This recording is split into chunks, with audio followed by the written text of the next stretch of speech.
Hey, Carpool Crew, I'm Pastor Justin, and I'm so glad you're here as we continue through the first week of Advent.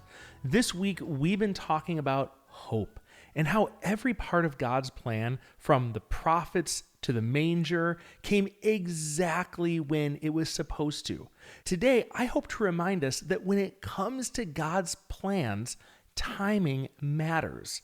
In Galatians chapter 4, verses 4 and 5, it says, "When the time came to completion, God sent his Son, born of a woman, born under the law, to redeem those under the law, so that we may receive adoption as sons." So the Apostle Paul wrote these words years after Jesus had come, after he died and rose again. He wanted people to understand something amazing. Jesus didn't just happen to be born when he was. God had been preparing everything for that exact moment. The right people were in the right places. The roads that connected cities were being built. The message of hope could spread faster than ever before. And when everything was ready, not too soon and not too late, God sent his Son. That's what Paul meant when he said, when the time came to completion. It's his way of saying God's timing is perfect. If Jesus were sitting in the car with you or at the breakfast table, I think he'd say something like, "You don't have to rush to my plans. I know when it's the right time."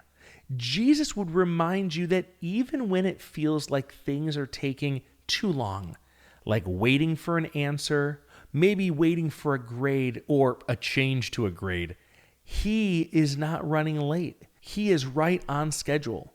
Have you ever felt like something good was taking forever to happen? Maybe you studied hard for a test but didn't get the grade back yet, or you've been praying about something really big, but it feels like God just hasn't answered you. When that happens, it's easy to think God forgot, but he hasn't.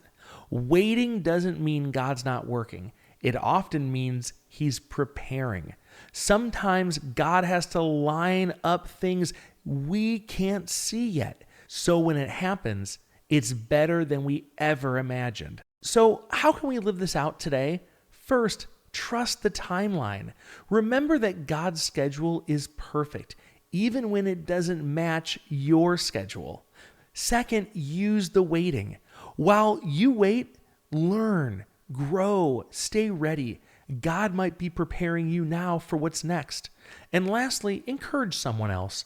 If a friend is feeling impatient or discouraged, remind them that God never forgets his promises. When Jesus was born, it wasn't random. It was right on time. And the same God who planned Christmas perfectly is planning your life also. Even when it feels slow or uncertain, he's working behind the scenes in ways you just can't see yet. Remember, no matter where you are or how you're listening, God loves you. I hope you have an incredible day. And before you go, answer this question together. What are some ways you can remind yourself that God's timing is the best, even when you are feeling impatient? I'll see you tomorrow for another episode of Carpooling with Jesus.